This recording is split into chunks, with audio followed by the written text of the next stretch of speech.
स्फूर्ति केवल रात दिन जो इधर उधर विषयों में बैठ करके विषयों की बात करने में, स्त्रियों की बात करते हुए 99.9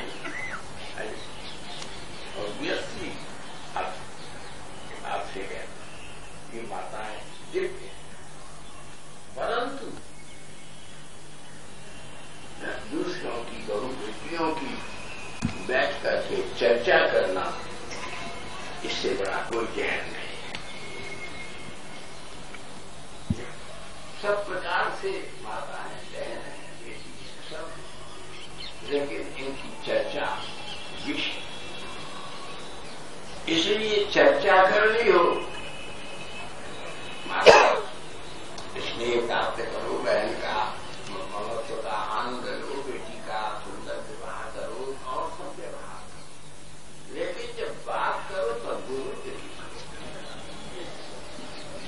चर्चा गोविंद की करो। गोविंद हम मिले चाहे न मिले, दिखे चाहे न देखें, सुनाई पड़े चाहे न पड़े, स्पर्श में आए चाहे न आए, पैरों से हम वहां चलकर पहुंच सके न पहुंच सके, हाथों से उनको ग्रहण कर सके चाहे न कर सके, लेकिन यदि गोविंद की चर्चा करेंगे तो गोविंद के भीतर जो दिव्यामृत, दिव्य अमृत का रस है, वो हमारे हृदय में जैसे पहाड़ की शिला को तोड़ करके पानी का झरना पैदा हो जाता है, प्रारब्ध के आवरण को तोड़ करके कृष्ण प्रेमामृत हमारे अंतःकरण में व्यय हो जाता है,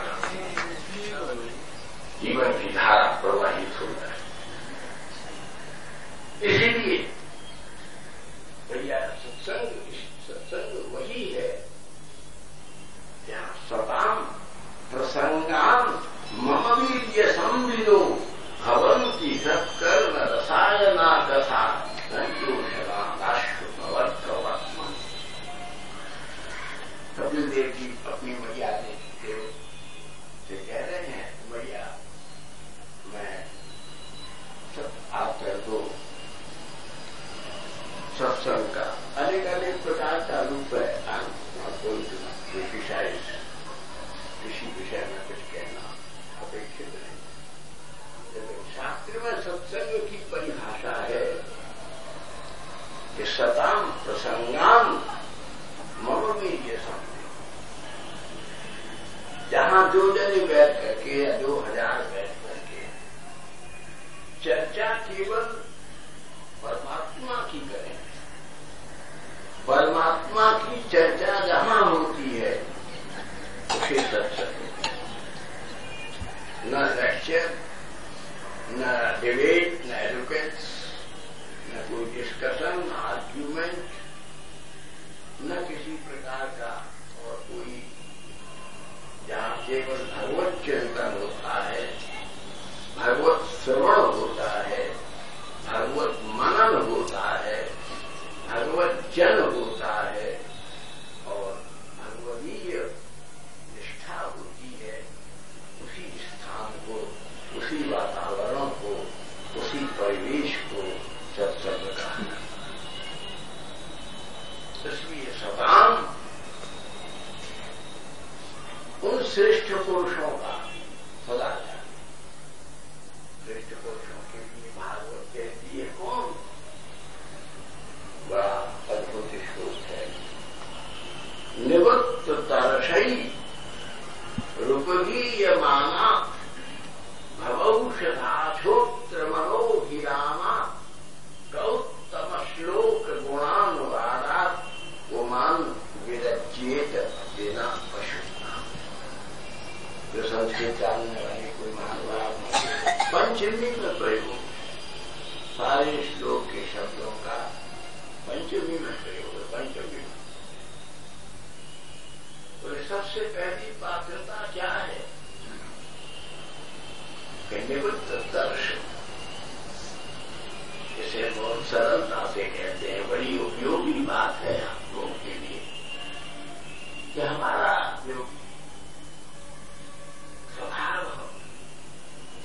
हमारी जो आदत, हमारे जो इरादे, हमारी जो क्रिया प्रक्रिया, हमारा जो कथन उपकथन,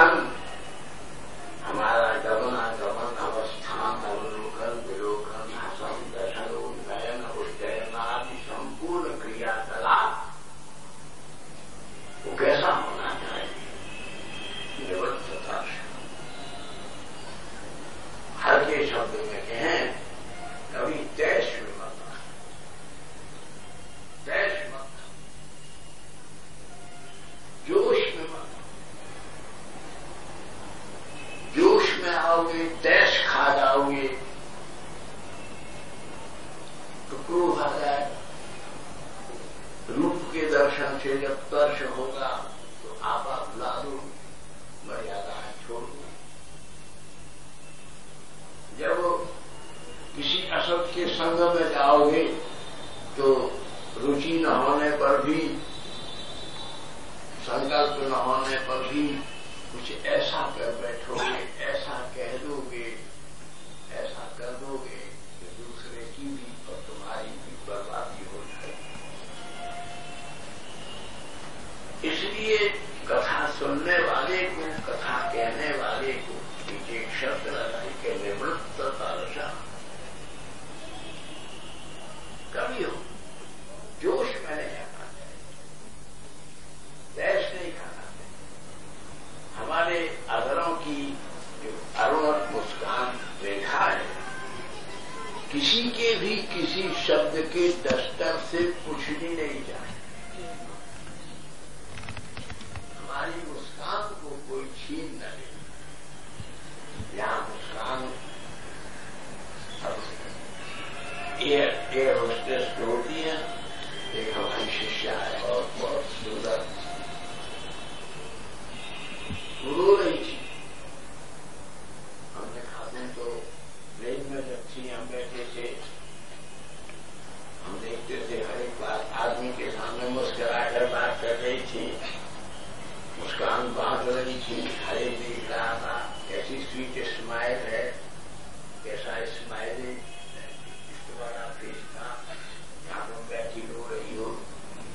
पूरे मुस्कान औरों के लिए थी, वो मेरा पेशा था मुस्कुराना, लेकिन मेरे जीवन में मुस्कान का कोई अवकाश नहीं। पर जो कोई न हो, लेकिन हर वक्त उनकी मीठी मुस्कान, उनके मुस्कुराते हुए आभरणों के ऊपर मोतियों की माला सी कंठ पंक्ति एक ऐसी प्रकाश कांति बखेरती रहे जिससे जीवन की हर कालिमा धुल जाए और जीवन की हर लालिमा हमारी प्रति पर चढ़ जाए। और इसलिए आदमी, हम मुस्कुराते हुए आए तो रोते हुए, लेकिन जब समझ आई, जब समर्थ हुए, जब हमारा सुशिक्षित हुए, तो हमने समाधान की तलाश की, हमने शांति की तलाश की। लेकिन शांति किसके पास में है? जिसके पास मुस्कान है। कल हमने निवेदन किया था कि उद्धव ने भगवान से पूछा कि आपको प्रसन्न करने का सबसे सरल, सहज, सुंदर, शास्त्र सम्मत और आत्मानुभूत उपाय क्या है?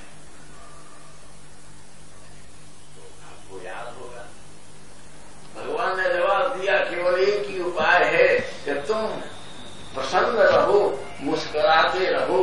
मैं पूर्ण प्रसन्न हूं तुम्हारे ऊपर। मेरी हरेक कृपा, मेरी हरेक शक्ति, मेरी परम कृपा तुम्हारे ऊपर बरसती रहेगी और तुम आनंद की धारा में बहते बहते उस लक्ष्य पर पहुंच जाओगे जो लक्ष्य तुम्हारा स्वागत करेगा और अपनी विभूति से तुमको युक्त कर देगा। इसलिए, लेकिन ये सब कैसे हो सकता है? तो श्रीमंत ने गोपी कह रही हैं, तब कथा, तब कथा ये रसे स्थिति करो कि या कथा का अर्थ है कहानी कहना नहीं, प्रवचन करना नहीं। के माने सत्य, जो तुमको चिंताओं में पड़े हो, समस्याओं में पड़े हो, उलझनों में पड़े हो, विपत्ति में पड़े हो, बीमार पड़े हो और किसी प्रकार के प्रतिकूलता में उलझ गए हो, जो तुम्हें वहां से पकड़ करके, खींच करके, जबरदस्ती ला करके आनंद में खड़ा कर दे, उसका नाम कथा। ये रसे स्थिति में आपने उसको कमर्शलाइज कर दिया है, इसकी इकोनॉमी अलग हो गई है, इसकी कमर्स अलग है। कुछ न कुछ त्याग किसका करना है? कामनाओं का। लेकिन आज इतना भजन पूजन साधन अर्चन उपासना, जितना यज्ञ अनुष्ठान उद्यापन, जितना जो कुछ हो रहा है किसी लिए, किसी कामना से, कुछ पाने के लिए। कहीं न कहीं हमारी वृत्ति उलझी हुई है, और उलझी हुई वृत्ति को तो वासना रहित होकर के ही सुलझाया जा सकता है। वासना की वस्तु को प्राप्त करने से तो और उलझ जाए, उसका अवगुण हो जाए, कहीं के नहीं रहोगे, केवल आह रह जाएगी, कराह रह जाएगी, कसक रह जाएगी। जीवन में केली नहीं रहेगी, क्रीड़ा नहीं रहेगी, कौतुक नहीं रहेगा। और भगवान जो कौस्तुभ मणि पहनते हैं, यानी भगवत के द्वारा समर्पित किए गए मंगलमय भावों के ज्योतियों की कांति से संयुक्त जो आभरण भगवान के कंठ में है, वो क्या है? तुम्हारी प्रसन्नता है। इसलिए अध्यात्म के आत्ममनन में, आत्मचिंतन में सबसे मुख्य बात कही कि जरूरत देखो, किसी एक ही बात को यदि अपने जीवन में हम अपने व्रत के रूप में एकादशी का व्रत करें, लेकिन तरह तरह का चीज खाते हैं, द्वादशी की भी दादी हो जाती है एकादशी। लेकिन व्रत क्या है कि हम दुखी नहीं हो। आप कितना भी प्रयत्न